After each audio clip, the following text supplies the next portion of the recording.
Guys, finally Jay Shah ने tweet करके confirm कर दिया है कि गौतम गंभीर टीम इंडिया के नए हेड कोच होंगे। इस चीज को लेके बहुत दिनों से डिस्कशन चल रही थी और बहुत दिनों से गंभीर का नाम सामने आ रहा था, लेकिन बीच में इस चीज को लेके कंफ्यूजन था कि गौतम गंभीर के पास कोचिंग एक्सपीरियंस नहीं है। वो केकेआर के मेंटोर थे, तो क्या उनको टीम इंडिया का हेड कोच रखा जाए या डब्ल्यू बी रमन जो ज्यादा एक्सपीरियंस्ड है उनको मौका दिया जाए। फॉरेन कोचेस रिकी पॉन्टिंग और जस्टिन लैंगर्ड ने ऑलरेडी ये जॉब लेने से मना कर दिया था और राहुल द्रविड़ ने भी क्लियरली बोल दिया था कि अब वो इस रोल में कंटिन्यू नहीं करना चाहते।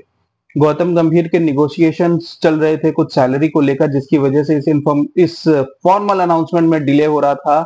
लेकिन फाइनली जय शाह ने ऑफिशियली ट्वीट करके ये कंफर्म कर दिया है कि गौतम गंभीर टीम इंडिया के नए कोच हैं और श्रीलंका टूर उनका पहला असाइनमेंट होगा एज हेड कोच।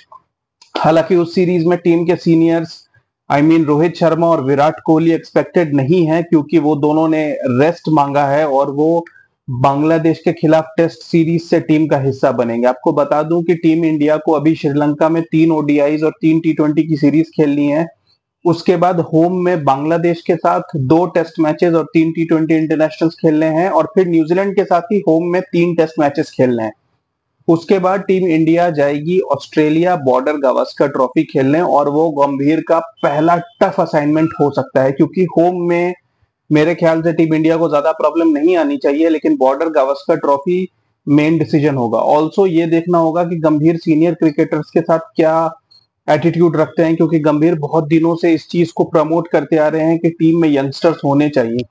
T20 में तो 3 सीनियर क्रिकेटर्स ने ऑलरेडी रिटायरमेंट ले ली है, लेकिन ओडीआई क्रिकेट में वो कितने दिनों तक विराट कोहली, जडेजा और रोहित शर्मा को लेके चलते हैं ये देखना होगा। रोहित शर्मा की तो कई बार तारीफ करते रह चुके हैं, तो मुझे नहीं लगता कि वो रोहित शर्मा पे बहुत ज्यादा प्रेशर डालेंगे। लेकिन गंभीर और कोहली जिनके काफी स्ट्रेन रिलेशंस रहे हैं, हालांकि कई बार वो दोनों एक दूसरे को अप्रिशिएट करते और हक करते भी दिखे हैं, लेकिन कहीं ना कहीं इतना श्योर है कि इनका रिलेशन 100% परफेक्ट नहीं है।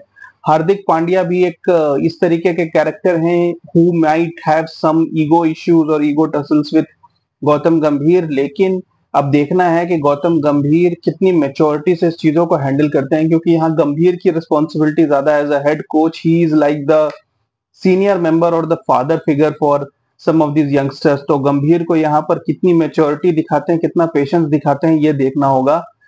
अब गौतम गंभीर फाइनली जबकि टीम का हिस्सा बन गए हैं, तो अब देखना है कि विराट कोहली और ये लोग जितने भी सीनियर क्रिकेटर्स हैं वो ट्वीट करके इस बारे में क्या कहते हैं। लेकिन अब चूंकि ये चीज कंफर्म हो गई है, तो आपको ये भी बता दूं कि ये असाइनमेंट गौतम गंभीर को 3.5 years के लिए दी गई है। मतलब 31 दिसंबर 2027 तक गौतम गंभीर ने टीम इंडिया के साथ कॉन्ट्रैक्ट साइन किया है। इसके पहले अगर कोई बहुत बड़ी पुअर परफॉर्मेंस हो या कोई किसी चीज को लेके कोई बात हो, तो शायद इस कॉन्ट्रैक्ट को तोड़ा जा सके, अदरवाइज ये कॉन्ट्रैक्ट 3 साल का रहेगा। आपको बता दूं कि अनिल कुंबले ने भी इसी तरीके का कॉन्ट्रैक्ट साइन किया था, लेकिन बाद में विराट कोहली के साथ उनके कुछ इश्यूज हो गए थे और टीम में भी कुछ प्रॉब्लम्स थी, जिसकी वजह से विराट कोहली ने कंप्लेंट डाली थी और अनिल कुंबले ने बीच में ही कोचिंग जॉब छोड़ दी थी। उसके बाद रवि शास्त्री टीम के कोच बन गए थे। राहुल द्रविड़ 2021 वर्ल्ड कप के बाद टीम के साथ जुड़े थे और राहुल द्रविड़ का स्टेंट जबरदस्त रहा with a world cup trophy. उसके अलावा राहुल द्रविड़ की कोचिंग में टीम इंडिया ने कोई बहुत बड़ी अचीवमेंट नहीं की। ओवरसीज विक्ट्रीज भी टीम इंडिया को ज्यादा मिल नहीं पाई। तो अब फिलहाल ये देखना है कि गौतम गंभीर की टेस्ट में कोचिंग कैसी रहती है। बॉर्डर गावस्कर ट्रॉफी एक बहुत इंपॉर्टेंट असाइनमेंट है टीम इंडिया के लिए, क्योंकि उसमें इंडिया को भले जीते ना जीते, लेकिन एटलीस्ट इतनी परफॉर्मेंस देनी होगी कि उनके पास इतने पॉइंट्स हो कि वो वर्ल्ड टेस्ट चैंपियनशिप के फाइनल में क्वालिफाई कर सके। फिलहाल टीम इंडिया टॉप पे है और अगले 5 टेस्ट मैचेस में भी ये उम्मीद है कि इंडिया एटलीस्ट 3 से 4 टेस्ट मैच जीतने चाहिए। 2 बांग्लादेश के साथ हैं, 3 न्यूजीलैंड के साथ हैं। उसके बाद जब वो ऑस्ट्रेलिया जाती है, तो उन 5 टेस्ट मैचेस में इंडिया को एटलीस्ट 1 या 2 टेस्ट मैच जीतने होंगे। एक आध शायद ड्रॉ कर पाए अगर टीम इंडिया, तो ही इंडिया के चांसेस बनेंगे। अगर इंडिया वहां पे व्हाइट वॉश हो जाती है या 4-0 हो जाता है, तो टीम इंडिया की परसेंटेज काफी गिर जाएगी, क्योंकि वर्ल्ड टेस्ट चैंपियनशिप अब परसेंटेज वाइज पॉइंट्स कैलकुलेट करता है। तो टीम इंडिया की परसेंटेज हाई रहे, इसलिए जरूरी है कि बॉर्डर गावस्कर ट्रॉफी में टीम इंडिया एटलीस्ट 1 या 2 टेस्ट मैच जीते।